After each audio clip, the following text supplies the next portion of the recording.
For the past month, we weren't officially living together, but I spent most nights at his place, 4 or 5 each week without fail. We'd been seriously talking about me moving in permanently, and it was supposed to happen soon. Everything felt steady, like we were finally settling into a rhythm I could trust. At least that's what I believed. Then, in a single night, everything collapsed. Around 2 a.m., I was asleep in his bed when my phone buzzed. I didn't notice, but he was still awake and picked it up. The message was from a coworker. From there, he apparently started scrolling through my phone. Most of our conversations were gone. I had been careful about that, but a few remained, enough to raise suspicion. He woke me holding my phone and asked, "What's this?" I was groggy and disoriented, so I brushed it off, saying it was nothing, just casual work talk. He kept asking questions, but I stayed firm in my story. I figured we could talk about it in the morning, but that's not what happened. Instead, he told me to pack my things and go. I begged to stay until sunrise. I had work in a few hours and needed rest, but he refused. By 3 a.m., still wearing the clothes I'd slept in, I was frantically gathering my belongings. He wouldn't even let me change. It was humiliating. I called in sick the next day because I couldn't face anyone. Now I'm back at my own place, still stunned at how fast it all unraveled. I kept thinking he was blowing things out of proportion over what, to me, were just foolish messages. I told myself I'd give him time, then try to talk like adults.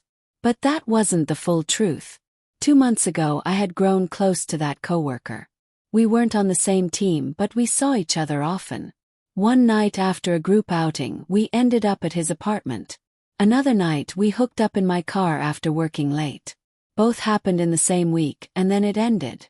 I deleted our messages, kept no photos, and tried to be careful. Then last night, out of nowhere, he sent me a "late night you up" text. I didn't hear it, but my boyfriend did. He read enough to connect the dots. When he woke me and asked about it, I panicked and denied everything.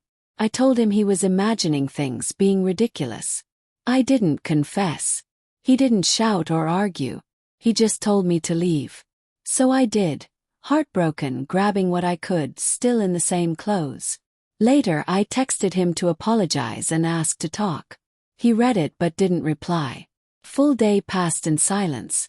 I blocked the coworker, told him it was over, and stopped speaking to him entirely. Even seeing him at work now feels unbearable, and part of me wants to quit so my ex won't think I'm anywhere near him.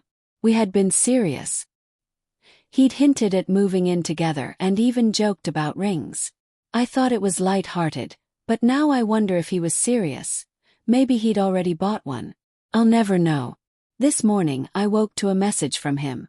Screenshots and the words, "Am I still hallucinating?" Moments later, I realized I was blocked. Somewhere along the way, he had contacted the coworker, who apparently told him everything.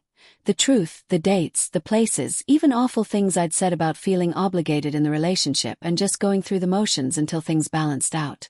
He shared vivid details, sent photos. And yes, some of those words sounded like me in the wrong moment. I kept hoping there'd be a chance to explain, that once the shock faded, we'd talk.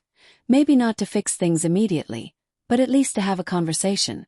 This time feels different. This isn't distance, it's a wall. Now all I can think about is what I've likely lost. The late-night talks, the shared plans, the potential future.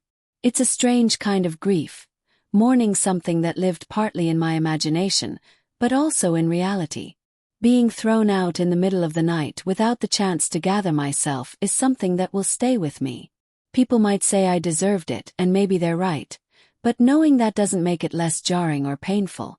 I was still invested. I still cared. Now there's just an empty space where he used to be. So I'll keep moving forward because there's no other choice. Even without closure, even if my side never gets heard, even if I can't repair what I broke, life keeps going. But the way it ended, and how I felt walking away that night, will never leave me.